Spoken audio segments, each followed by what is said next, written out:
अल्हम्दुलिल्लाह नहमदुहु व नुसल्ली व नुसल्लिम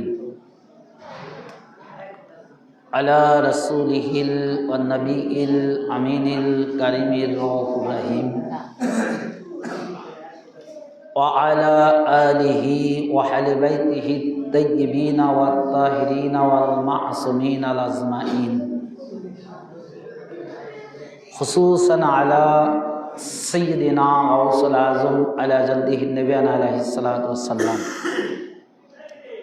फ़क़द क़ाल अल्लाहु तआला फ़ी कलामिहिल मजीद व फ़ुरक़ानिल हमीद अऊज़ु बिल्लाहि मिनश शैतानिर रजीम बिस्मिल्लाहिर रहमानिर रहीम अला इन अतअतुम बशरम मिस्लकुम इन्नकुम इज़ल्ला ख़ासिरून सदक़ल्लाहुल अज़ीम व सदक़ल्लाहु व रसूलिहिल नबियुल करीम इन्नल्लाह व मलाइकतहु युसल्लूना अलन नबी या अय्युहल्लज़ीना आमनू सल्लु अलैहि व सल्लिमू तस्लीमा अल्लाहुम्मा सल्लि अला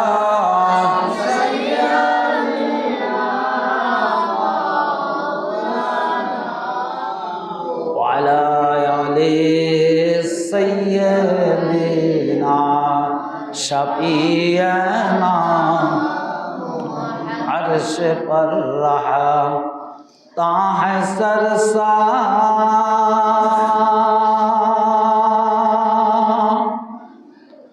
औलिया अल्लाह का ऐ फलक है बोलो वाला औलिया अल्लाह का अल्लाहुम्मा सल्लि अला जवान खुले उच्च आवाज़े मोहब्बत सहित আমরা দরুদ পাঠ করি ওয়া আলা আলি शफीअना मुअज़्ज़ज़ सामिन किराम सूरा 90तम বাৎসরিক ওয়াজ মাহফিল উপলক্ষে আয়োজিত শ্যামপুর দক্ষিণপাড়া জামে মসজিদে আহলে বাইত পাক পাঞ্জাতনের শানে আজকের এই ওয়াজ মাহফিল অনুষ্ঠিত হচ্ছে। পবিত্র ওয়াজ মাহফিলের প্রারম্ভেই আমি আমার আকা মাওলা হুজুর পাক খাওয়াবা কিবলার কদম আকদাস এবং তানার পবিত্র আল আওলাদ আহলে বাইত কিবলা কাবার কদম আকদাসে ভক্তিপূর্ণ কদম বসি সেজদা ও সালাম।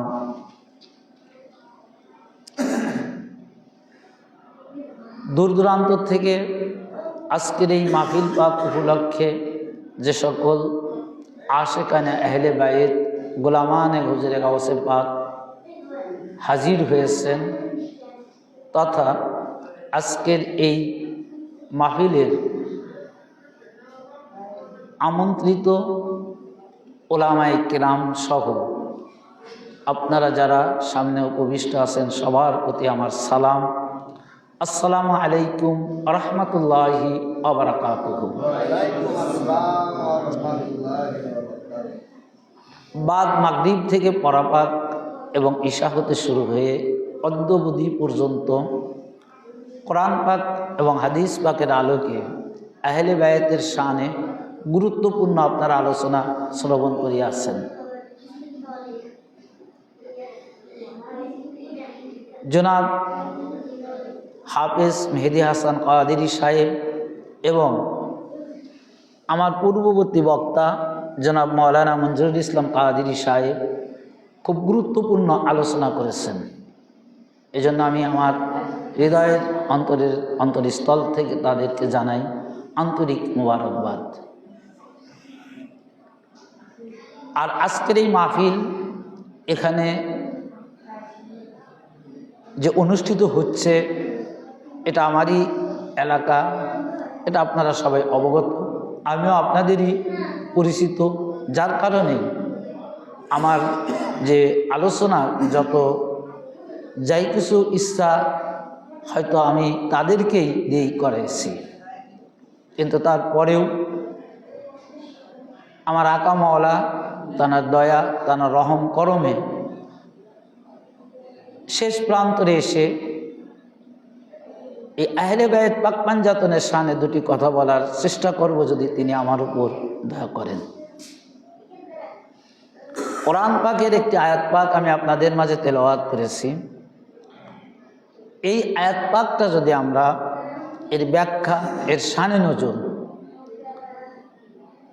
এবং এই আয়াত পাকের মর্ম কথা যদি আমরা উপলব্ধি করতে পারি, তাহলে আজকে যে ওয়াজ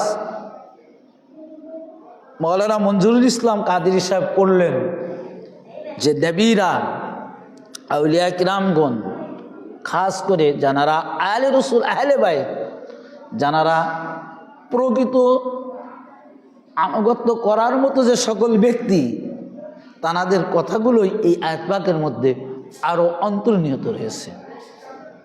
বিশেষ করে আজকে যে মাহফিলটা, এই মাহফিল পাকটা আমাদের পূর্বপুরুষদের অক্লান্ত পরিশ্রমের বিনিময় আজকে আমরা এটা পেয়েছি। এখানে কোনো আঞ্জুমান নেই, এখানে কোনো 11 শরীফের কার্যক্রমের কোনো মসজিদ বা ঘর নেই, কিন্তু প্রতি বছরে আমরা এই অনুষ্ঠানটা এটা আমরা এখানে পেয়েছি। এটা হুজুর পাকের দয়া হয়েছে, তানার হুকুম পাকে আমরা পেয়েছি এবং করে আসতেছি। তো এই জন্য এটাও আমাদের জন্য একটা সৌভাগ্য যে যখন এই চর এলাকায় কোনো আঞ্জুমান ছিল না, কোনো 11 শরীফ হতো না, এক কথা তরিকাতের কোনো কার্যক্রম ছিল না, তখনও এখানে অর্থাৎ 84-94 বছর পূর্ব থেকে যখন এখানে এই তরিকাতের কোনো আলোচনাই হতো না এই চর অঞ্চলে, এই প্রত্যন্ত এলাকায়, তো 94 বছর পূর্বের থেকে এই জায়গাতে অর্থাৎ এই শ্যামপুরে এখানে আহলে বায়তের কথা শুরু হয়েছে, এখানে আহলে বায়তের জিকির শুরু হয়েছে, এখানে আহলে বায়তের গুণগান শুরু হয়েছে, এবং কাদেরকে আনুগত্য করতে হবে এবং কারা এই জামানার ইমাম হবে, কাদের নেতৃত্বে গোটা মুসলমান চলবে, তাদের আলোচনা এখানে আজ থেকে 94 বছর পূর্ব থেকে এখানে কার্যক্রম শুরু হয়েছে। তো এটা আমাদের জন্য খুশনসিব কিনা ভাই? এটা আমাদের জন্য একটি বুলন্দুর নসিব। তো এখানে দেখেন যে আজকে যে আয়াত পাকটা, ওয়ালা ইন আতাতুম বাশারাম মিসলাকুম ইন্নাকুম ইজাল্লাহ খাসিরুন, খুব সুন্দর একটি আয়াত কোরআন পাকের। যে আজকে দেখেন আমরা আমার নেতা যাকে কাকে, মানে এক কথা যে নেতাকে আমরা যে কেউকে আমরা নেতা বানিয়ে ফেলেছি। আরে নেতা কে? নেতা কে? সেই নেতার কথাটাই আল্লাহ তাআলা এখানে শিক্ষা দিচ্ছেন আমাদের। তো কি শিক্ষা দিচ্ছেন? যে ওয়ালা ইন আতাতুম বাশারাম মাসলাকুম, যদি তোমরা তোমাদের মতো মানুষকে, নেতা তো সেই ব্যক্তি যার আনুগত্য করতে হবে, যার হুকুম মেনে চলতে হবে, যার কথা মতন চলতে হবে, তিনি হচ্ছে নেতা, তিনি হচ্ছে ইমাম, তিনি হচ্ছে আমির, তিনি হচ্ছে কি এক কথা পীর ও মুর্শিদ। তো আল্লাহ রাব্বুল আলামিন এই পীর ও মুর্শিদের যে কে পীর হবে অর্থাৎ কাকে আনুগত্য করতে হবে, তার কথাটা এখানে আল্লাহ তাআলা ঘোষণা করে দিচ্ছেন, জানিয়ে দিচ্ছেন। কি জানিয়ে দিচ্ছেন? যে যদি তোমরা তোমাদের মতো কোনো মানুষকে আনুগত্য করো, ওয়ালা ইন আতাতুম, যদি তোমরা তোমাদের মতো কোনো মানুষকে কি করো, বাশারাম মানে মানুষ, মিসলাকুম অনুরূপ, যদি তোমরা তোমাদের মতো অনুরূপ কোনো মানুষকে আনুগত্য করো, ইন্নাকুম নিশ্চয়ই তোমরা ইজাল্লাহ খাসিরুন, তাহলে তোমরা ক্ষতিগ্রস্তদের অন্তর্ভুক্ত হয়ে যাবে। তো এই আয়াত পাকের শিক্ষা, এই আয়াত পাক থেকে আমি দুইটি দিক আপনাদের মাঝে আলোচনা করার চেষ্টা করব। যে একটা হলো যে আনুগত্য কাকে বলে এবং আনুগত্য কেন করব, আনুগত্য যে করতে হবে এটা কোরআন পাকে রয়েছে।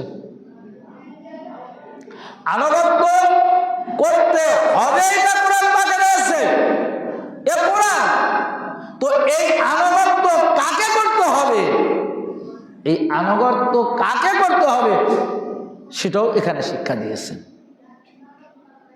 তো আনুগত্য কাকে বলে? আদম থেকে ঈসা পর্যন্ত আল্লাহর প্রতিনিধি, আল্লাহর পক্ষ থেকে হাজার হাজার নবী তারা এই দুনিয়ার জিন্দেগিতে আগমন করেছেন মানুষের সৎ পথ দেখানোর জন্য, তাওহীদ ইলাহিকে চেনানোর জন্য। অর্থাৎ সেই নবী এবং রাসূলকে তারা কি করেছে, যুগে যুগে মানুষের মধ্যে এসেছে, তাদেরকে তারা ওই যে যুগে যে নবী এসেছে সেই নবীদেরকে তারা আনুগত্য করেছে। কোরআন পাকের আয়াত দ্বারা এটা বোঝা গেল যে আদম থেকে শুরু করে ঈসা পর্যন্ত যত মানব নবীরা এই জগতে আনুগত্য অর্থাৎ ইসলাম বা আল্লাহর ওয়াহদানিয়তকে প্রতিষ্ঠিত করার জন্য আগমন করেছেন, আল্লাহর পক্ষ থেকে এসেছেন, তারা আমাদের মতো মানুষ না। তারা কি আমাদের মতো মানুষ না? এবং যেহেতু এটা কোরআন, আদম থেকে শুরু করে ঈসা পর্যন্ত আল্লাহ তাআলা নবীর সাথে কিতাব দিয়েছেন। ওই কিতাবের হুকুমগুলো এক এক জামানার জন্য সীমাবদ্ধ ছিল। আদম আলাইহিস সালামের জামানায় আদম আলাইহিস সালামের উপর যে হুকুম এসেছে, যে কিতাব এসেছে, ওই কিতাবের হুকমত আদম আলাইহিস সালাম পর্যন্ত ছিলেন। আদম আলাইহিস সালামের পরে যে নবী এসেছে বা যে রাসূল এসেছে, আদি নতুন যে কিতাব আল্লাহ তাআলা দিয়েছেন, তখন আবার ওই কিতাবের হুকমত জারি হয়েছে। কিন্তু ঈসা আলাইহিস সালামের পর হুজুর পাক সাল্লাল্লাহু আলাইহি সাল্লাম যখন এই দুনিয়ায় এই ধরাধামে আগমন করলেন, তিনিও একটি কিতাব নিয়ে আসলেন। এই কিতাবের নাম আল কোরআন। এই কিতাবের নাম আল কোরআন। অর্থাৎ রাসূলের পরে আর কোনো নবী আসবে না, রাসূলের পরে আর কোনো রাসূল আসবে না। আর রাসূল যেহেতু আসবে না, নবী যেহেতু আসবে না, তো আর কোনো কিতাবও আল্লাহর তরফ থেকে আসবে না। অর্থাৎ হুজুর পাকের উপর যে কিতাব নাযিল হয়েছে, হুজুর পাকের উপর যে কিতাব নাযিল হয়েছে, এই কিতাবই থাকবে কিয়ামত পর্যন্ত। আর এই কিতাবের মধ্যে যে হুকুম আহকাম থাকবে, এই হুকুম আহকামই থাকবে একবারে কিয়ামত পর্যন্ত থাকবে। আর নতুন কোনো হুকুম আসবে না, আর নতুন কোনো হুকুম আসবে না। তো সেই কোরআন থেকে আমরা পালাম কি, ওয়ালা ইন আতাতুম বাশারান মিসলাকুম ইন্নাকুম ইজাল্লাহ খাসিরুন। এটা কিয়ামত পর্যন্ত এই আয়াত পাক থাকবে, আর এই আয়াত পাকের আমল থাকবে কিয়ামত পর্যন্ত। নবী আসবে না, কিতাব আসবে না, কিন্তু কিয়ামত পর্যন্ত আনুগত্য থাকবে। আর এই আনুগত্য পাওয়ার মতো পারফেক্ট যিনি, তিনি আমাদের মতো মানুষ হবে না। যদি আমাদের মতো মানুষকে যদি আমরা আনুগত্য করি, তাহলে আমরা ক্ষতিগ্রস্তদের অন্তর্ভুক্ত হয়ে যাব। অর্থাৎ আমরা আল্লাহর নিয়ামত থেকে বঞ্চিত হয়ে যাব, আল্লাহর সঠিক রাস্তার থেকে আমরা কি হয়ে যাব, বঞ্চিত হয়ে যাব, যদি আমরা আমাদের মতো কোনো মানুষকে আনুগত্য করি। তো এখন আনুগত্য করতে হবে, এটা কোরআন পাক এস্টাবলিশ করলেন। এবং কাকে করতে হবে সেটাও এখানে এস্টাবলিশ করলেন, যে যাকে তাকে নয়, যেমন তেমন মানুষের নয়। তো আজকে আমার প্রিয় মুর্শিদ আকা মাওলানা হযরত সৈয়দ শাহ ইয়াসুফ আলী আল কাদরি আলাইহি নবী পাক সাল্লাল্লাহু আলাইহি ওয়াসাল্লাম, তিনি এমন একজন ব্যক্তি যিনি আহলে বাইত পাকের উত্তরসূরি, এবং তার নাম, তার জিকির নামাজের মধ্যে রয়েছে। তার জিকির কোথায় রয়েছে? নামাজের মধ্যে রয়েছে। তো যাকে আমরা আনুগত্য করব, যেহেতু কোরআন পাকের মধ্যে এসেছে, যে আমাদের মতো সাধারণ মানুষের আনুগত্য করা যাবে না, তো কাকে আনুগত্য করা যাবে? কোরআন পাকে সেটা শিক্ষা দিচ্ছে যে আনুগত্য করতে হবে তাকে, তাকে যে তিনি তো আমাদের মতো মানুষ হবেই না, তাহলে নিশ্চয়ই যারা আমাদের মতো মানুষ না তারা এখনো আছেন। যেমন আল্লাহ তাআলা কোরআন পাকে কাকে বলেন যে ইয়া আইয়ুহাল্লাযীনা আমানু আতিউল্লাহ ওয়া আতিউর রাসূল ওয়া উলিল আমরি মিনকুম, যে হে ঈমানদার বলেরা তোমরা কি করো? আল্লাহকে আনুগত্য করো, আল্লাহর নবীকে আনুগত্য করো। আল্লাহর নবীর পরে যারা উলিল আমর হিসাবে তোমাদের মাঝে আগমন করবে তোমরা তাদেরকে আনুগত্য করো। তোমরা কাদের আনুগত্য করো? আল্লাহকে আনুগত্য করো। তোমরা কাকে আনুগত্য করো? আল্লাহ রাসূলকে আনুগত্য করো। তোমরা কাকে আনুগত্য করো? আল্লাহ রাসূলের পরে উলিল আমরি মিনকুম, তোমাদের মধ্যে যারা উলিল আম মানে আদেশদাতা হিসাবে তোমাদের মধ্যে যারা আগমন করবে তোমরা তাদেরকে আনুগত্য করো। তো উলিল আম ইনি কে হবে? এই আয়াত পাকের ব্যাখ্যা এই উলিল আম আল্লাহকে আল্লাহ হিসাবে মেনে নিয়েছে যে আল্লাহকে আনুগত্য করতে হবে, এর মধ্যে আর কোনো মতনৈক্য নাই, এর মধ্যে কোনো মতনৈক্য নাই। আতিউল্লাহ, আল্লাহকে আনুগত্য করতে হবে, ও আতিউর রাসূল, রাসূল পাককে আনুগত্য করতে হবে, এর মধ্যে কোনো মতনৈক্য নেই, এর মধ্যে কোনো কি নাই, কোনো খেলাফ নেই। সবাই এক বাক্যে মেনে নিয়েছেন যে আল্লাহকে আনুগত্য করতে হবে, আল্লাহর নবীকে আনুগত্য করতে হবে। তার পার্থক্য কোন জায়গা, মতনৈক্য কোন জায়গা? ওয়া উলিল আমর, যে পরবর্তীতে যিনি আদেশদাতা হিসাবে তোমাদের মাঝে আসবে তোমরা তাকে আনুগত্য করো। এইটা নিয়ে মতনৈক্য রয়েছে, এইটা নিয়ে কি রয়েছে? ফারাক রয়েছে। তো উলামায়ে কেরাম যারা আছেন এই বাংলাদেশ সহ সারা পৃথিবীর মধ্যে যত আলেম আছে একদল লোক এই উলের আমলকে আলেম হিসেবেদেরকে নির্বাচিত করেছেন, যারা আলেমদেরকে। আবার একদল লোক এই পৃথিবীর মধ্যে প্রায় 300-350 বেশি তরিকাত রয়েছে, তারা তাদের তরিকাতের পীরকে উলিল আমর বলেছে। আবার একদল লোকেরা এই বাংলাদেশ সহ যত ইসলামিক দল আছে, জামাতি, লামাজামি, দেওবন্দ, কাওমি, হেফাজত, এক কথায় যত ইসলামিক দল আছে, তাবলীগ, বিভিন্ন যত রকমের ইসলামিক দল আছে, প্রত্যেকটা ইসলামিক দলের নেতারা, প্রত্যেকটা ইসলামিক দলের জ্ঞানীরা, প্রত্যেকটা ইসলামিক দলের শাসকেরা তারা তাদের দলের আমিরকে আনুগত্য উলিল আমর হিসেবে তারা ব্যাখ্যা করেছেন। যার যার দল এক কথা, পীরের আনুগত্যশীল যারা তারা পীরকে মেনেছেন, যারা রাজনৈতিক দল করেন তারা রাজনৈতিক দলের নেতাকে মেনেছেন, যারা আলেম ওলামায় তারা আলেমদেরকে মেনেছেন। তো এই উলের আমর আসলে মূল কে? যে পীররা নিজেরা নিজেদের উলিল আমর দাবি করতেছে তারাই উলিল আমর, নাকি কোনো রাজনীতি দলের নেতা উলিল আমর, নাকি কোনো আলেম ওলামারা উলিল আমর, নাকি কোনো দেশের রাষ্ট্রনায়ক উলিল আমর, নাকি জাতিসংঘের মহাসচিব উলিল আমর, নাকি সারা পৃথিবীর যে পরিচালক অর্থাৎ মানব কর্তৃক সে উলিল আমর? এখন আমাদের এই উলিল আমরটা চেনা জানার দরকার আছে কিনা ভাই? আপনারা কি মনে করেন জানার দরকার আছে কিনা?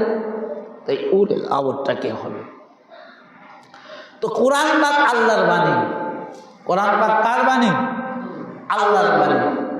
আল্লাহ কি কোনো অপবিত্র কথা, অপবিত্র হুকুম, অপবিত্র আহকাম মানুষের জন্য দিতে পারে?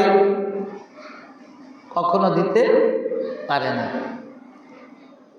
উলিল আমর তিনিই হবে যিনি আল্লাহ যেরকম পবিত্র, আল্লাহর বাণী খুব পবিত্র, আল্লাহর কালাম খুব পবিত্র, এবং যিনি উলেল আমল হবে, যেহেতু আল্লাহ উলেল আমলের কথা বলছে, তো আল্লাহর বাণী পবিত্র, তো পবিত্রতম ব্যক্তি উলেল আমল হবে, অন্য কেউ হতে পারবে না।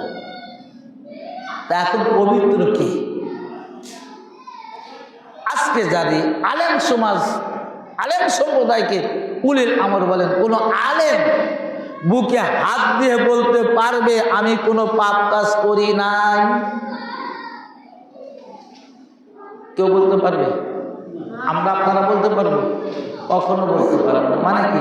যে আমরা ভুলে হোক, অনিচ্ছায় হোক, লোভে পড়ে হোক, শয়তানের প্ররোচনায় হোক, যে কোনোভাবে আমাদের মধ্যে পাপ আছে। গ্যারান্টি দিয়ে বলতে পারবো না যে আমি নিষ্পাপ। তো যে নিষ্পাপ হবে না সে পবিত্র হয় কি করে? তাহলে তার মধ্যে অপবিত্রতা আছে, সুতরাং সে উলেল আমল হতে পারল না। এটা আলেম সমাজ। এমনকি কোন পীর কথাটা বলতে পারবে না, কোন পীর কথাটা বলতে পারবে না যে আমি পীর সাহেব, আমি পুত এবং পবিত্র। হতে পারে সে আল্লাহর ওলি, হতে পারে সে মুহাদ্দিস, হতে পারে সে মহাজ্ঞানী, কিন্তু তিনি যে নিষ্পাপ পবিত্র এটা কখনো সে গ্যারান্টি দিয়ে বলতে পারবে না। রাজনীতি দলের কথা তো আলাদা, রাষ্ট্রনায়কের কথা তো আলাদা। এটা তো আপনারাই দেখছেন যে এটা কিরকম পবিত্র হতে পারে। তো যদি আলেমরা পবিত্র না হতে পারে, যদি কোনো পীর পবিত্র না হতে পারে, তো পবিত্র ব্যক্তি কে হবে? যার আলাদা কথা আল্লাহ তাআলা কোরআনের মধ্যে বললেন। আল্লাহ তাআলা কোরআন পাকের আয়াত নাযিল করলেন যে পবিত্র কে? ইন্নামা ইবুদিল্লাহু লিয়াযবা আনকুম রিসসায়াহাল বাইত ইথিরকুম তাসীরা। এই দেখেন, যেহেতু আল্লাহর হুকুম, আল্লাহ পবিত্র, আল্লাহর বাণী পবিত্র, আল্লাহর কালাম পবিত্র,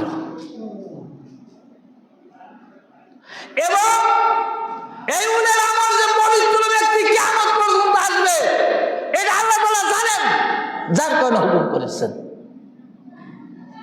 কোরআন নাযিল হবে না, কিন্তু আল্লাহর বাণী কিয়ামত পর্যন্ত থাকবে, আল্লাহর হুকুম কিয়ামত পর্যন্ত থাকবে।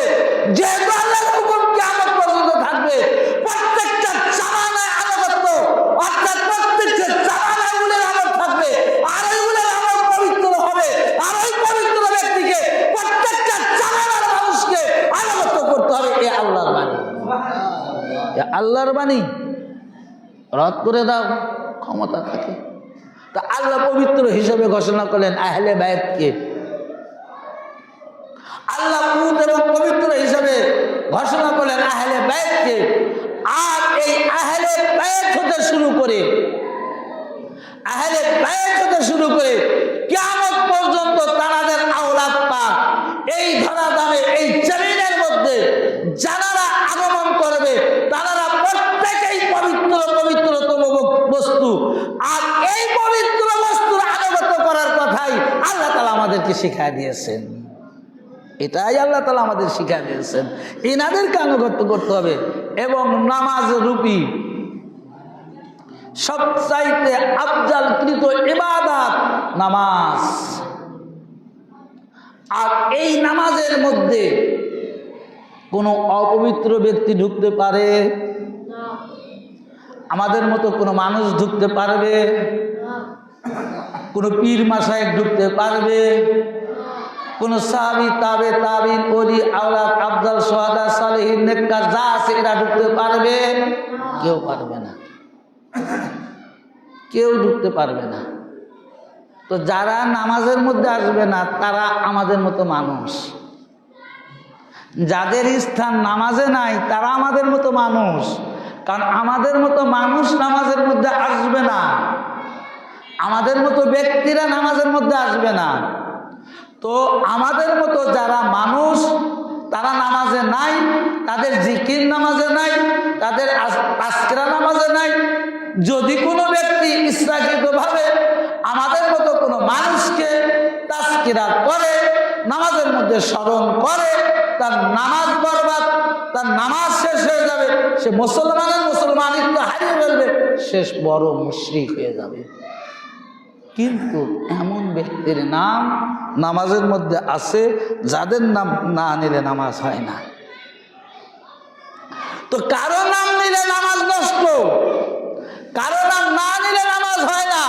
তাহলে এখানেই বোঝা গেল যে নামাজের মধ্যে যাদের নাম নিলে নামাজ নষ্ট হয়ে যায় ওরা আমাদের মতো মানুষ, আর যাদের নাম না নিলে নামাজ হয় না তারাই আমাদের মতো মানুষ নয়। সুতরাং আল্লাহ তাআলা যাদের জিকির নামাজের মধ্যে রেখেছেন তারাই হবে একমাত্র আনুগত্য করার মতো বান্দা। তাদের আনুগত্য করার জন্য আল্লাহ তাআলা কোরআন পাকের মধ্যে বারবার হুকুম করে দিয়েছেন।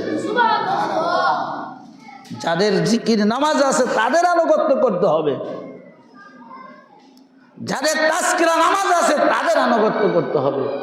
এই জন্য যে মাওলানা মঞ্জুরুল ইসলাম গায়েবের কিছু কথা বললেন যে অলিরা গায়েব জানে, কোন অলি? নবীরা গায়েব জানে, কোন নবী? যে অলিদের নাম, যে অলিরা, যে অলিদের নাম, যে অলিরা আনুগত্য যাদের করতে হবে, যাদের নাম নামাজের মধ্যে রয়েছে তানারাই গায়েব জানেন। অন্য অন্য অলিরাও জানে, কিন্তু জানারা জামানার ইমাম তানাদের মতো নয়। যেরকম বড় হুজুর পাক কাবা কিবলা আজ থেকে প্রায় কয়েক বছর পূর্বে এই স্তর সম্পর্কে গায়েবের খবর দিয়ে গেছেন। বড় হুজুর পাকের নাম নামাজ আছে কিনা ভাই? যারা বলেন আছে কিনা? আল্লাহুম্মা সাল্লি আলা মুহাম্মাদিন ওয়া আলা আলে মুহাম্মাদ। তো রাসূল পাকের 35তম আওলাদ পাক বড় হুজুর পাক কাবা কিবলা হযরত সৈয়দ শাহ রশিদ আলী আল কাদরি আলাইহি সাল্লাল্লাহু আলাইহি ওয়াসাল্লাম জানার জিকির নামাজের মধ্যে রয়েছে।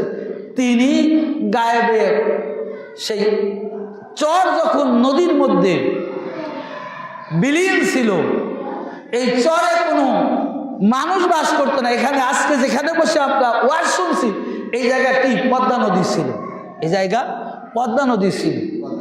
এখানে কোনো মানুষ বসবাস করতো না, এবং এইখান থেকে শুরু করে এই দক্ষিণে যত দূর যাবেন শুধু নদী আর নদী ছিল। এখন তো আমাদের দেশের নদী ছোট হয়ে গেছে। তো আমাদের এই শ্যামপুরবাসীরা খুবই হতবাগা, হতদরিদ্র হয়েছিল। এমন একটা অবস্থা তৈরি হয়ে গেছিল যে তাদের দিন মানে দিনের যে একটা রুজি রিজিক সেটাও তারা ব্যর্থ ছিল। এত কষ্টে জীবনযাপন, কারণ যেখান থেকে দুটি ফসল ফলাবে সেই জমিনটাই কি নদীর গর্ভে বিলীন। তো কিছু পীর ভাইয়েরা, এই যে আজকে যে সকল মুরব্বীদের অবদান, এই যে ৯৪ বছর পূর্বে যাদের অবদান আজকে আপনারা এখানে বসে আছেন, যাদের জন্য আজকে আমরা এই নিয়ামতি মজলিস পাক পেয়েছি, তানারা এই সর নিয়ে হুজুর পাকের সাথে আলোচনা করছেন। তানাদের জামানা ছিলেন দাদা হুজুর পাক কাবা কিবলা, তারপরের জামানা ছিলেন পর্দা হুজুর পাক কাবা কিবলা, তারপরে আসলেন বড় হুজুর পাক কাবা কিবলা। তো এই বড় হুজুর পাক কাবা কিবলা তিনি বলেছিলেন যে তোদের ওই নদী একদিন সোনার জমি প্রদান করবে, এবং ওই নদী শুকিয়ে তোদের জন্মভূমি আবার নতুন ভাবে জাগ্রত হবে। শুধু ওই চরই জাগ্রত হবে না, ওই চরের সোনার সুফলা ফসল জন্মে, এবং ওই চরের মধ্যে সবচাইতে বড় গাড়ি চলবে, সবচাইতে শহরের মতো ওই চর চর হয়ে যাবে। এ বাণী ছিল কার? বড় হুজুর পাক কাবা কিবলা। আজকে চর কত সুন্দর হয়ে গেছে। আরে ভাই, বড় হুজুর পাক কাবা কিবলা শুধু চরের গায়েবের খবর দেননি।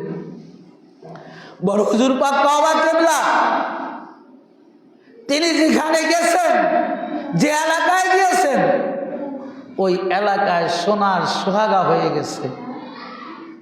ভারতবর্ষের পুণ্যা শরীফ মঙ্গলকোটে, অর্থাৎ বিশেষ করে পুণ্যা রসনগঞ্জে পুণ্যা শরীফে বড় হুজুর পাক কাবা কিবলা যাবার পূর্বে ওই এলাকা মরুভূমির মতো ছিল, কোনো ভালো ফসল হতো না, হুজুর পাক যে বৎসরে তাশরীফ আনলেন, হুজুর পাক যে বৎসরে কদম পাক রাখলেন, ওই বৎসর থেকে ওই দেশে বৃষ্টি শুরু হয়ে গেল। ওই বৎসর থেকে ওই দেশে ফসল, ওই বৃষ্টির পানি যখন ওই জমিনের মধ্যে পড়লো, সেই দিন থেকে জমিন থেকে ফসল উৎপাদন হতে লাগলো। এখন আপনারা যারা যাবেন দেখবেন মদিনা শরীফের রওশনগঞ্জে মসজিদ পাকের চতুর্দিকে সুন্দর সুন্দর ইরি ধান, ভুট্টা এবং অর্থকারী ফসল, সুন্দর অর্থকারী ফসল জন্ম হচ্ছে।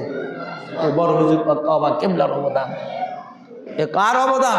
বড় হুজুর পাক কাবা কিবলার অবদান। তো বড় হুজুর পাক কাবা কিবলা তিনি এই চরের জন্য দোয়া করেছিলেন, শুধু এখান থেকে করেননি।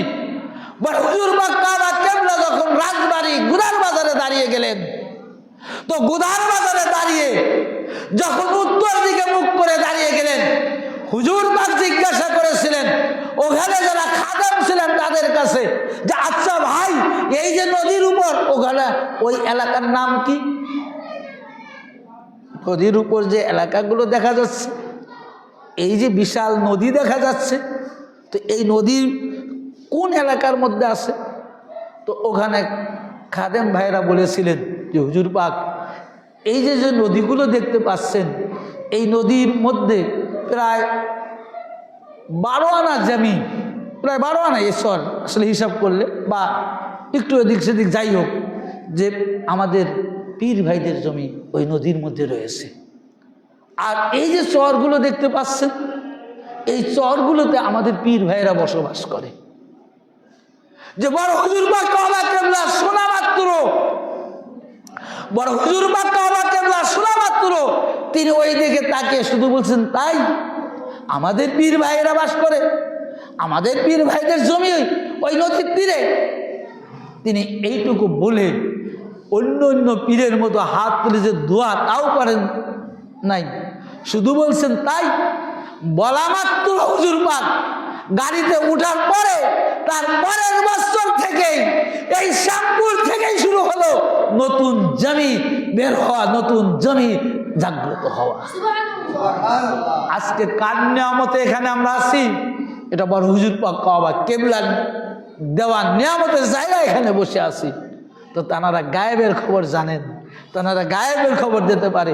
তানার জিকির নামাজের মধ্যে রয়েছে আল্লাহুম্মা সাল্লি আলা মুহাম্মাদ ওয়া আলা আলি মুহাম্মাদ, অর্থাৎ সেই আলে মুহাম্মদ রাসূল পাকের 35তম আওলাদ পাক বড় হুজুর পাক কাবা কিবলা, তানার জিকির নামাজের মধ্যে রয়েছে। তিনি আমাদের মতো মানুষ নয়। তানার আনুগত্য করার জন্য আল্লাহ তাআলা আজ থেকে 1500 বছর আগে কোরআন পাকের আয়াত নাযিল করে প্রত্যেকটা মুসলমানের জন্য আনুগত্য ফরজ করে দিয়েছেন। বড় হুজুর পাক কাবা কিবলার আনুগত্য করা, এর মধ্যে কোনো সন্দেহ নেই। তিনি একমাত্র আনুগত্যশীল, আনুগত্যের যোগ্য ব্যক্তি বড় হুজুর পাক কাবা কিবলা। তা আজকে সেই হুজুর পাকের নাম পাক, হুজুর পাকের নাম পাক যদি আমরা আদবের সাথে না নেই, যদি বেয়াদবির সাথে নেই, তাহলে আমাদের অবস্থা কেমন হবে? আচ্ছা, নামাজ যখন আপনারা পড়েন, একটি কথা আমি আসলে বেশ নামাজ নিয়েই বেশি আলোচনা করছি বেশ কয়েকদিন। তো নামাজ যখন আপনারা পড়েন, নামাজের মধ্যে কি বেয়াদবি করা যায়? নামাজের মধ্যে কি সুরাসুরি করা যাবে? নামাজের মধ্যে কিন্তু কাঁদাও যাবে না, জোরে করে যে কাঁদবেন তাও যাবে না। তো নামাজে দাঁড়ান কার জন্য? নামাজে কার নাম বলেন? নামাজে যখন দাঁড়ান, এই জন্য আমি বলি তরিকাতে আঞ্জুমানে কাদরিয়ার যতগুলো কাজ কর্ম হয়, প্রত্যেকটা কাজ নামাজের সাথে সাদৃশ্য রয়েছে। নামাজের যা যা আছে আমাদের তরিকাতে আঞ্জুমানে কাদরিয়া সেই কাজকর্মই রয়েছে, সেইগুলাই রয়েছে। তো নামাজের মধ্যে যদি আমরা বেয়াদবি না করতে পারি, নামাজের মধ্যে যদি আমরা অসম্মানিত কোনো বাক্য ব্যবহার করতে না পারি, তো নামাজের মধ্যে যে নাম পাকের কারণে নামাজ হয়েছে, যদি নবীর আওলাদ পাকের নাম নামাজের মধ্যে না থাকতো, 82 বার নামাজের কথা আল্লাহ বলতেন না। একটা বার যখন নামাজের কথা আল্লাহ তাআলা বান্দার জন্য হুকুম করছেন, প্রত্যেকটা বার নবী মুস্তাফার জিকির কি হয়েছে আল্লাহর জবান দ্বারা প্রকাশ পেয়েছে। প্রত্যেকটা বার আল্লাহর জবান দিয়ে আলে রাসূলের জিকির কি হয়েছে প্রকাশ পেয়েছে। যতবার নামাজের কথা বলেছেন ততবার নবী এবং নবীর আওলাদ পাকের জিকির আল্লাহ তাআলার জবান পাক দিয়ে বের হয়েছে। আর এই নামাজ রূপী ইবাদত প্রশান্ত উৎকৃষ্ট ইবাদত আওলাদে রাসূল রাসূল পাক এবং আওলাদে রাসূল পাকের জিকির নামাজের মধ্যে আসার জন্যই নামাজ আফজাল কৃত ইবাদত হয়েছে। তো সেই হুজুর পাকের নাম কেমন ভাবে নিতে হবে ভাই? হায় হায় আফসোস, আজকে গোটা সমাজকে আমরা যে তরিকাতের সৃষ্টি না হলে পৃথিবীর মধ্যে কোনো তরিকাত সৃষ্টি হতো না যদি তরিকাতে কাদিরিয়া না হতো। আজকে যত তরিকাত আছে এই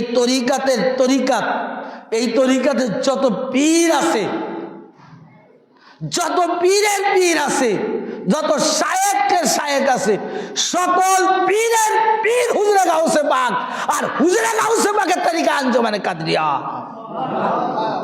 তো এখন হুজুরে গাউসে পাকের তরিকা আঞ্জুমানে কাদরিয়া, তো হুজুরে গাউসে পাকের তরিকা আঞ্জুমানে কাদরিয়া, তো এই তরিকা যদি হুজুরে গাউসে পাকের তরিকা আঞ্জুমানে কাদরিয়া না হতো কোন তরিকা এই জমিনের মধ্যে হতো না। তো তার কাজ কি সাধারণ অন্যান্য তরিকার সাথে মিল হবে না? কোন তরিকার পীরের নাম আমি প্রথমেই বলেছি, কোন তরিকাতের পীরের জিকির নামাজ আছে না, নেই। তো সেই পীরের নাম যখন বলবেন, সেই পীরের যখন জিকির করবেন, কতটা আদবের সাথে নিতে হবে, কতটা ভক্তির সাথে নিতে হবে একবার চিন্তা করে দেখেছেন?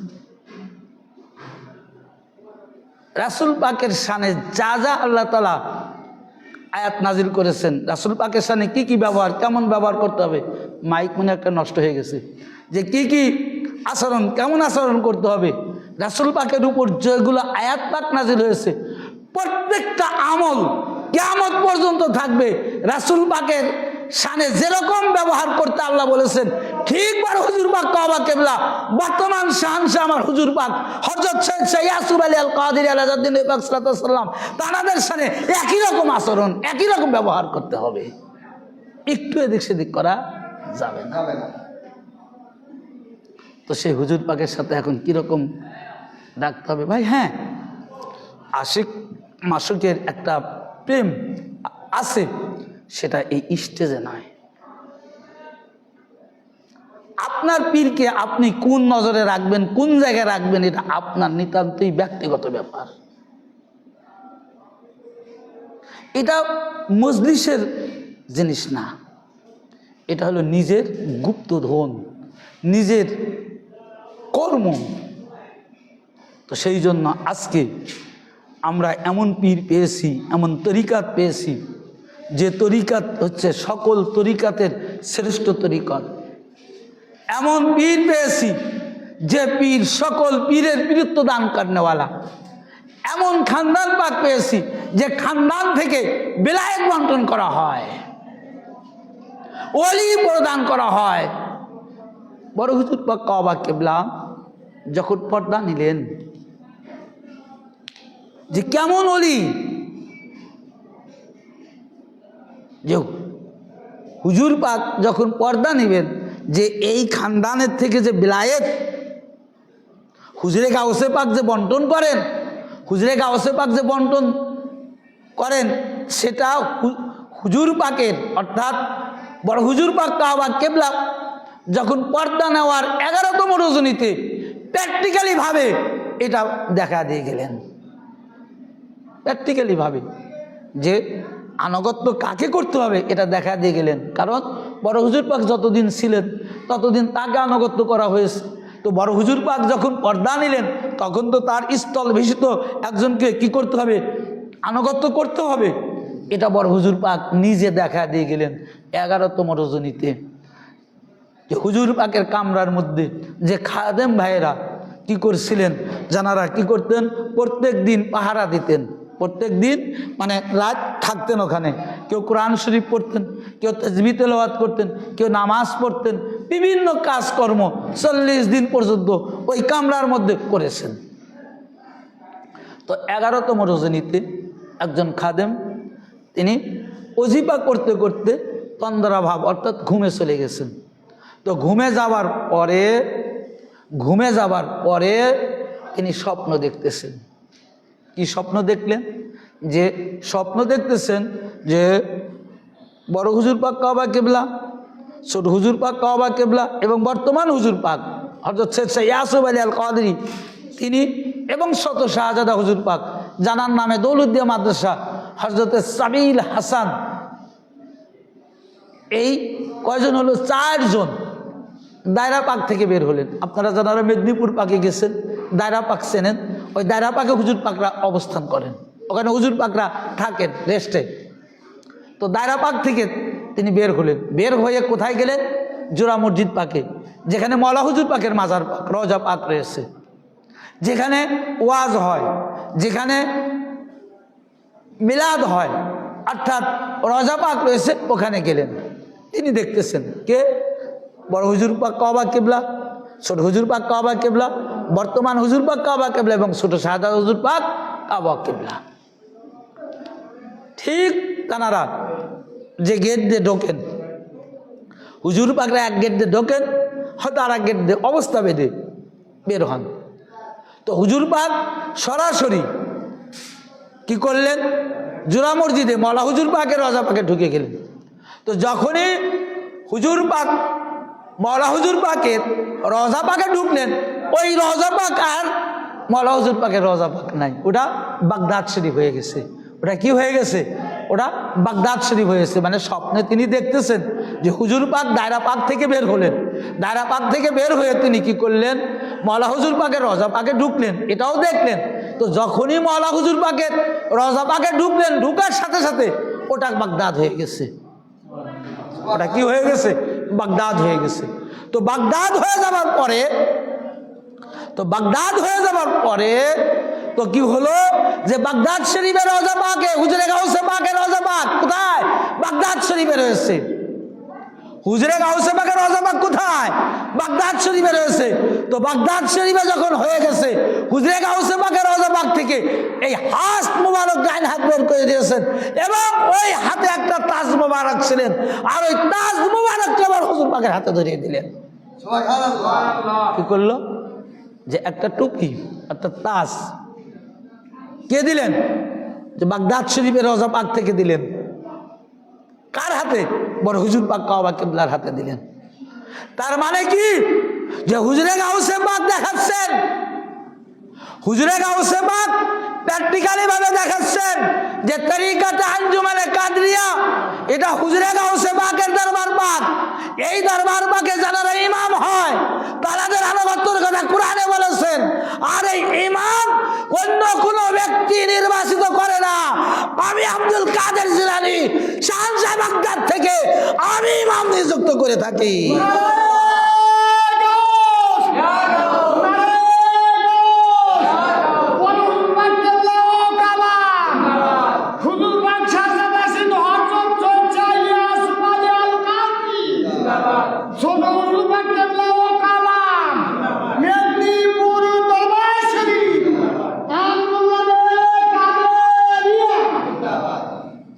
তো এটা হুজুর পাক দেখা দিয়ে গেলেন যে দরবার পাক আমার। তো এই ইমাম কে হবে? এটা হুজুরে গাউসে পাক শাহজাহান বাগদাদ থেকে নিজে হাতে তাজ মোবারক বড় হুজুর পাক কাবা কিবলার হাতে প্রদান করে, আর সেই তাজ বর্তমান জামানার ইমাম, বর্তমান জামানার রাহবার আমার আপনার মুর্শিদ হযরত শেখ শাহ ইয়াসুফ আলী আল কাদরি আলা জাদ্দিন সাল্লামের মাথা মোবারক ওই তাজ পরিয়ে দিলেন। তিনি জামানার ইমাম হয়ে গেলেন, তিনি জামানার রাহবার হয়ে গেলেন, তিনি জামানার ইমাম হয়ে গেলেন এবং তার জিকির নামাজের মধ্যে থেকে গেল আল্লাহুম্মা সাল্লি আলা মুহাম্মাদিন ওয়া আলা আলি মুহাম্মাদ। অর্থাৎ তিনি আমাদের মতো মানুষ আর থাকলো না, তিনি আমাদের মতো সাধারণ মানুষ থাকলো না। তার সাথে আল্লাহ তাআলা আয়াত পাক নাযিল করলেন, ওয়ালা ইন আতাকুম বাশারাম মাসলাকুম ইন্নাকুম ইযাল্লা খাসিরুন। অর্থাৎ যদি তোমরা আমাদের মতো মানুষকে, যদি তোমরা তোমাদের মতো মানুষকে আনুগত্য করো, তাহলে তোমরা ক্ষতিগ্রস্তদের অন্তর্ভুক্ত হবে। কিন্তু তেনারাই তাদের মতো, অর্থাৎ তোমাদের মতো নয়, তারাই একমাত্র অন্য অসাধারণ, যারা জামানার ইমাম হবে, যারা জামানার গাউস হবে, যারা জামানার কুতুব হবে, তাদেরকে আল্লাহ তাআলা পুত এবং পবিত্র করেছেন। তাদের আনুগত্য করার কথাটাই আল্লাহ তাআলা কোরআন পাকের মধ্যে বারবার ঘোষণা করে দিলেন। তা আমরা কত ভাগ্যবান, এখন হিসাব করে দেখেন যে আমরা কত ভাগ্যবান। আসলে ওয়াজটা এত সময় করার কথা না, তো আমরা কত বড় ভাগ্যবান যে আমার পীরের জিকির, আমার শেখের জিকির, আমার মুর্শিদের জিকির হর নামাজি 5 ওয়াক্ত নামাজের মধ্যে কি করতেছে, তারা আলোচনা করতেছেন, জিকির করতেছেন, জিকির চলতেছে। তো সেই জন্য ভাই, আমি আপনাদেরকে এই তরিকাতের সাথে কোনো তরিকাতের মিল নাই, এই তরিকাতের ইমামের সাথে কোনো ইমামের মিল নাই। এই তরিকাত পাকের যিনি ইমাম, যিনি পীর মুর্শিদ, আল্লাহ তাআলা রাসূল পাকের সাথে যে আচরণ করতে বলেছেন, রাসূল পাকের সাথে যে ব্যবহার করতে বলেছেন, রাসূল পাকের দরবারে যেরকম আদবের সাথে থাকতে বলেছেন, ঠিক বর্তমান আমার হুজুর পাক কাবা কেবলার সাথে একই রকম আচরণ, একই রকম আদামান তাসলিমানের সাথে এখানে থাকতে হবে। সুবহানাল্লাহ। এখানে তাকুববাড়ির জায়গা নয়, এটা দরবারে ওলি ফ্যাক্টরির দরবার। এখানে বেয়াদবি করলে কোনো বেয়াদবির স্থান থাকবে না। তো সেই জন্য এই তরিকাতের আদব, এই তরিকাতের কায়দা আপনারা শিখবেন, সেইভাবে চলবেন।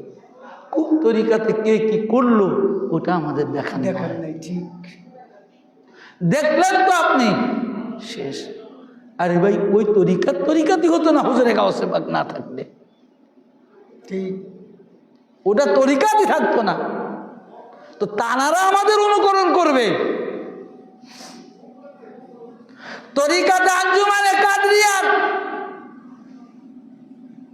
একটা আত্মা, একটা মুরিদান অন্য দরবার পাকের উড়ন্ত পাখি, তার চেয়ে বেশি পদমর্যাদা। ঠিক, এটা সাংঘাতিক কথা নয়, এটা মারাত্মক কথা। তো সেই জন্য এই তরিকাতের নিয়ম আলাদা, এই তরিকাতের কর্ম আলাদা। এখানে কোনো তাকব্বুরির জায়গা নয়, এখানে কোনো অহংকারের জায়গা নয়। এটা গাউস পাকের সকাত, এটা গাউস পাকের মওলা পাকের সকাত।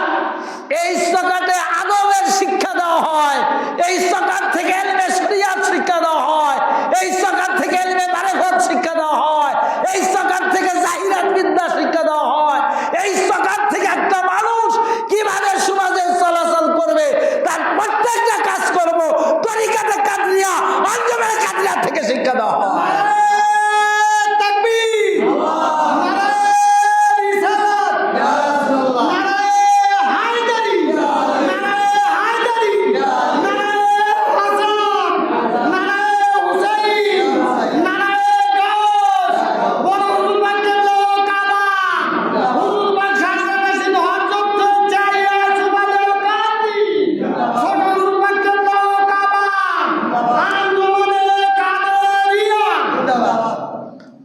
আমি শেষ, এই যে আজকের মজলিস, এর একটি কারামাত পাক বলে আমি, যদিও আমি প্রতি বছরে বলি, কারণ আমার বলার কারণ হলো এটাই যে আপনারা জেনে নিন, বুঝে নিন যে আপনারা কোন তরিকাতে বায়াত হয়েছেন, এর মর্যাদাটা কি এটা দেখে নিন। এই জন্য আমি বলি, আর এইটা বলার জন্যই আমি মূলত স্টেজে আসি, কারণ এই ইতিহাসগুলো তো সবাই জানে না। এই শ্যামপুর চর যখন ভেঙে যায় আমরা বড়সরে বাড়ি করি। বড়সরে এই যে আমার ভাইরা এখন আছে, অনেক ভাইরা আছে, তো খুবই অভাব, মানুষের বাড়ি নাই, ঘর নাই, কিছু নাই, নতুন একটা জায়গায় জোর করে ঘর ফেলানোর মতন। আমাদের পূর্বে একটা গ্রাম ছিল, ওটাও বড়সর বেনীনগর, কিন্তু একটা পাড়া ছিল, ওই নাম দুলাই মণ্ডলের পাড়া বলতো। তো সেই বৎসরে আমার বড় ভাই আব্দুল হামিদ তিনি মারা গেছেন, আপনারা সবাই তার জন্য দোয়া করবেন। খুব অক্লান্ত পরিশ্রম করে এই আজকের এই মজলিস টিকে রাখছে। তো বড় ভাই ওই পাড়াতে গেলেন, যাওয়ার পর বললেন যে যদি আমরা তো একটা সিন্নি করতাম গ্রামে অগ্রহায়ণ মাসে চাঁদে, তো যদি আপনারা কিছু সহযোগিতা করতেন তাহলে আমরা সিন্নিটা ভালোভাবে করতে পারতাম। সত্য ঘটনা। তো ওনারা বলতেছেন জায়গাটা দিন চলে না, তাদের আবার সিন্নি কিসির, মানে আমরা নদী ভেঙে গেছি, ওরাও নদী বানালো, ওরা আমাদের আগে এসে বাড়ি করছে। যাদের দিন চলে না, পেটে নাই ভাত, আর আইসো সিন্নি করিবের, আর তাদের কাছে সহযোগিতা চাওয়া যায়। তখন বড় ভাই কী করলো, ওখান থেকে সোজা নদী পার হয়ে সাগরকান্দি হবিবুর মৌলভী সাহেব তখন ছিলেন, ওনারাই আমাদের রাজবাড়িতে ওই বড়সরে গিয়ে এই মাহফিলের কাজ করছেন। এখানে ওনারা যতদিন বেঁচে ছিলেন আসতেন। তো গিয়ে বললেন না না, এবার তো আর আমরা সিন্নি করে রাখতেছি না, এবার এমনি আপনারা একটু অনুমতি দিলে একটু নেওয়াজ পাকাই না আধা করে নিয়ে যাই। তাহলে আমি, তুমি এটা কী বলো, সিন্নি হবে না কেন? তুমি যাও সব কিছু ব্যবস্থা করো, আমাদের খাবার দাবারের খুব একটা ব্যবস্থা করা লাগবে না, আমরা যাই ওখানে যা করা লাগে আমরা নিজেরাই করে আসবো, এই সাহসটুকু দিয়েছিল। তখন তিনি বড় ভাই চলে আসলেন। চলে আসার পরে এই 17ই রজনীতে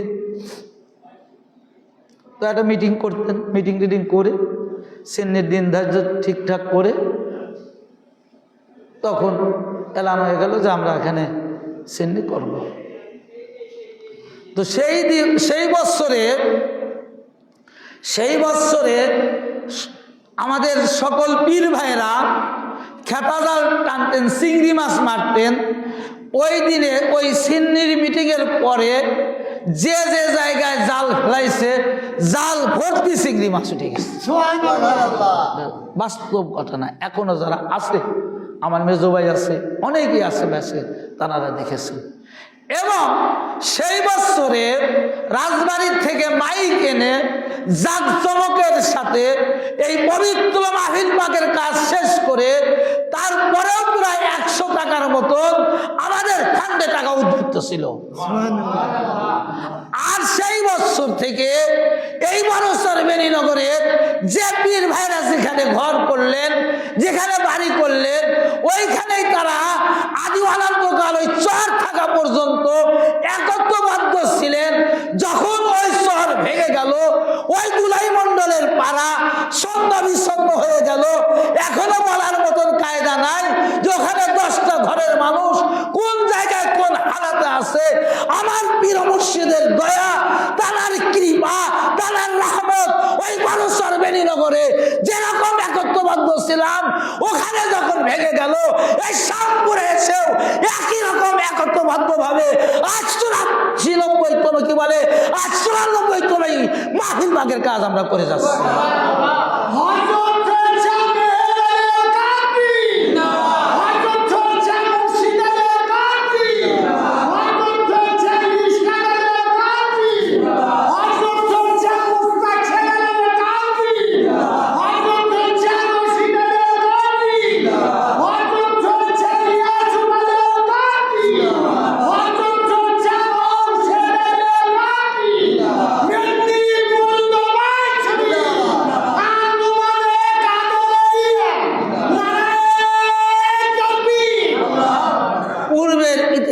দিকে যদি যান, এই যে ঘটনাটা, ওই আমি একটি কথা বললাম না যে রাসূল পাকের সাথে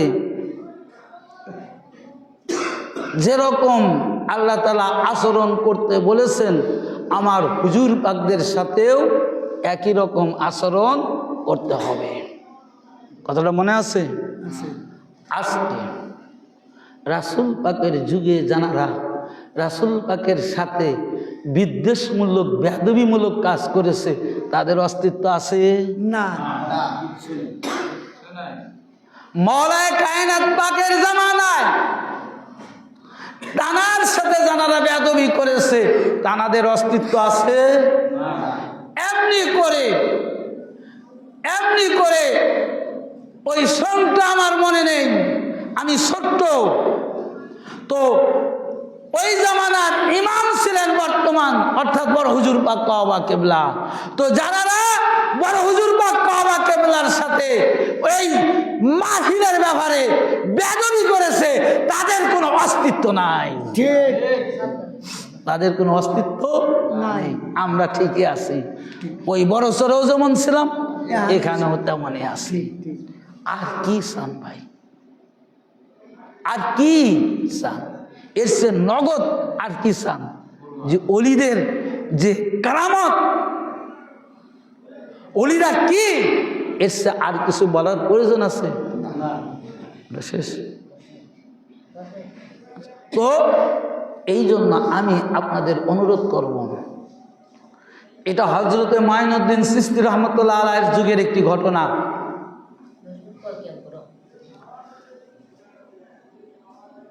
পৃথ্বীরাজের জাদুকর কে ছিল? জয়পাল।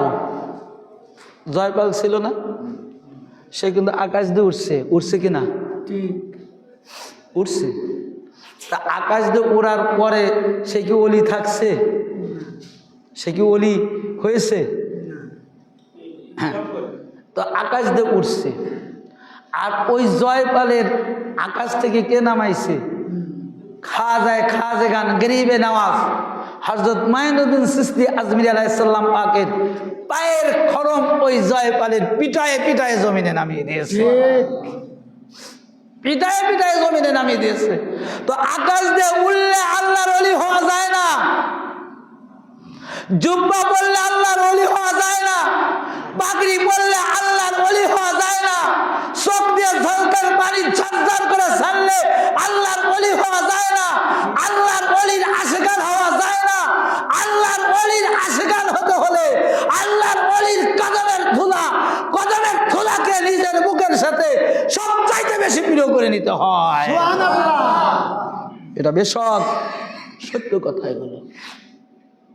আর যারা করছে, ওই যে বললাম তো, যে আদ জাতি শেষ, সামদ জাতি শেষ, লুত জাতি শেষ, আবু জেহেল শেষ, ফিরাউন শেষ, মুয়াবিয়া শেষ, ইয়াজিদ শেষ, কিয়ামত পর্যন্ত যত এই আহলে বায়তের এন্ট্রি, আহলে বায়তের দুশমন যারা এই পৃথিবীর এই বাংলার জমিনে সৃষ্টি হবে, কিয়ামত পর্যন্ত তানারা শেষ হয়ে যাবে। কিন্তু আলে রাসূল আহলে বায়ত থাকবে।